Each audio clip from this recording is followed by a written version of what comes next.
Hi guys, this video is sponsored by the Elastic Contributor Program. Are you an Elastic enthusiast? Whether you are advanced or just getting started with the Elastic stack, the Contributor Program is for you. The Contributor Program was created by Elastic community team to recognize and reward the hard work of the awesome contributor who make up the Elastic community. The program encourages knowledge sharing and builds friendly competition around the contributions. Any level of contribution is welcomed. You do not need to be an expert on Elastic to start contributing. Basic, intermediate, advanced level of contributions are all accepted. If you sign up for the free program, you can earn points right away by organizing meetups, presenting at event, writing content, recording videos, translating content, contributing code, answering technical questions, and much more. At the end of each cycle, top contributors will be rewarded with awesome Elastic prizes. Any contribution you made since the current cycle began can still be submitted. So don't miss out this opportunity. Check out the link in the descriptions for more information. Now, let's jump into this video. Hello everyone. In this lecture, we will see what is Elasticsearch. Is it a search engine or it's a database? Because sometimes the Elasticsearch terms, it's quite confusing. So let's get started. So Elasticsearch is a scalable open source, multi-tenant capable, full text, distributed search and analytical engine. Now what is multi-tenant capable? As you know, single tenant means a single customer is assigned with a single application. So multi-tenant is multiple customer will be assigned to a single application. This is called multi-tenant, as you can see in the below picture. So it is a multi-tenant capable. So we can use the Elasticsearch and we can distribute it among the customers. Now the full text search engine, what does it mean? It's a search engine that examines all the words in every stored document. It tries to match the search criteria on the full text search. So whatever words you are providing while searching from the document, it is going to search on the basis of that. So it provides a full text search engine. Now here comes the distributed. What does it mean? Distributed means a distributed search engine is a search engine where there is no central server, unlike a traditional centralized search engine. So this is called distributed search engine.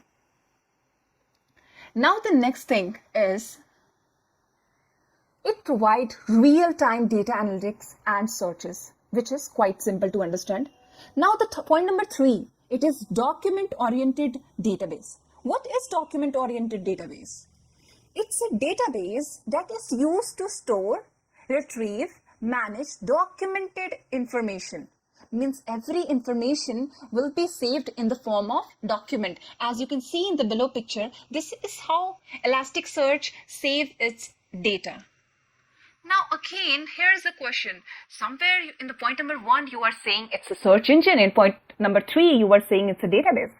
So what is Elasticsearch? A search engine or a database? So guys, Elasticsearch is both. It is a search engine and it is a database. And what database it is? It is a NoSQL database. So this is a basic intro of Elasticsearch, what it is. In the next lecture, you will see why we use Elasticsearch. We are going to cover use cases of Elasticsearch. So as you can see on my screen, I'm going to cover few points over here.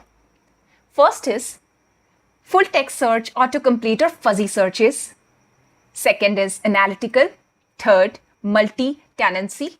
Fourth, schema-free. And fifth, user-defined searches. We'll cover one by one each, what it is. Now, it's not a surprise that full text search is a core capability of Elasticsearch and it is in its highest list. So Elasticsearch has its own query DSL. And what makes it sometime autocomplete, and it gives you a responses like did you mean, and it predicts the search based on the search history.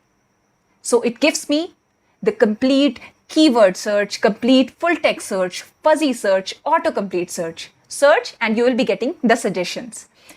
Now let's move to the next point, that is analytical. So Elasticsearch will give you a plenty of option for grabbing data wherever it lives and getting it indexed. From there, tools like Kibana give you the ability to create dashboards and analyze your data. So Elasticsearch is providing you the tool like Kibana where you can perform your complete visualization of your data. So it's a data analytical tool. Now let's move to the point number 3, that is multi-tenancy. As in the previous lecture, also I have explained the single tenancy and multi-tenancy difference. So you might be knowing that Elasticsearch has a multi-tenancy capability. That means, suppose if you have multiple customer or user with a separate collection of document, and a user should never be able to see the document that does not belong to him.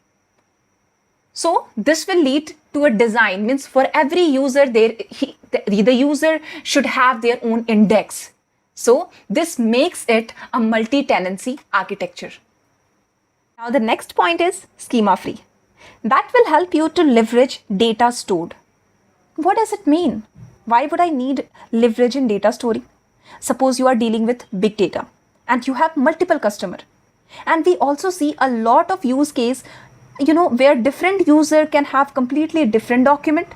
For example, if you are providing user surveys or questionnaires as a service, it's likely that different survey have completely different field. So that makes it easier to store the data. So that's why it is a schema free. Now point number 5 is a user defined searches. So in Elasticsearch, user can restrict their own searches with the help of aggregation query, or they have query DSL to create their own search criteria.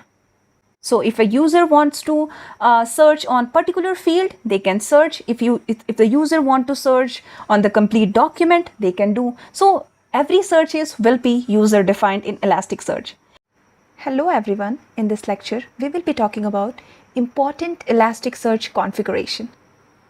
Elasticsearch requires very little configuration to get started, but there are number of items which must be considered before you are using the cluster in production. So we will discuss one by one each. Now the two folder you are seeing here, the data and the logs. The data directory will be having my indices. My data will be written over here, and the log directory will keep the information about my cluster health and operations. But make a note of it while you are deploying it in the production. This is my local machine, right? I have this folder in my Elasticsearch folder. But while deploying in the production, it is strongly recommended that you need to have the path.data and path.logs in elasticsearch.yml. Where is this file located? Just go to the config file and here, elasticsearch.yml. So in this file, as you can see here, we have an option called paths, and here path.data is written as path2data. It means presently I haven't provided the path because I'm working on my local for education purpose. And path.log is path2logs. I am not mentioning it over here, but while I'm deploying it into the production, I need to mention my path of data and path of logs. Now the point number 2. This is about the path setting. Now let's talk about, and also I would like to add here, you are not only allowed to give one path, you can have multiple paths over here. Okay, so it will be allowing you. And what the cluster will do, the cluster will distribute your data among different nodes and different paths, and it will be automatically done. You don't need to mention everything. Now let's jump to the cluster point. In the cluster, you can see by default the cluster name is my application, but you can use your cluster name in this YAML file, whatever cluster name you want to give. This is as simple as that. Now you can see here the node. Node is presently node 1 I'm using. You can have your own node name. So this is the node setting. Now let's jump to skip the memory one, not that important over here. Now let's go to the network. So in the network setting, as you can see, we have a host and we have a port. Presently, my host is 192.168.0.1. So this is the host where my Elasticsearch is running. Now the port number is 9200, as I have shown you in my previous video, where I have shown the installation of Elasticsearch. There I have shown that my Elasticsearch is running on by default 9200. Now this is all about your network host setting. Now if you come down, there is an option called discovery setting. Now what is this discovery setting? So basically, suppose you are not doing any network setting, network configuration you are not doing, then what will happen? Elasticsearch will blindly, it will take, it has to assign the nodes, right? So basically, without any network configuration, Elasticsearch will bind to an available address and scan local port 9300 or 9305 to connect with other nodes running on the same server. And this behavior is also called auto clustering. But when you want to perform a cluster with node on other host, not this other host, then you need to fill this portion, the discovery.seed host setting. You need to fulfill this. Now what? You can have your own, the host name. You can have n number of host name over here with the port name, and also then in that case, if you are providing your own port number or own host name, then everything will be overridden, right? Now, there in the bottom, you can see there is something called cluster.initial master node. What is that? Suppose if you are not providing that, providing any master node, then Elasticsearch, the node themselves, they will, they will vote and they will declare one master node by themselves.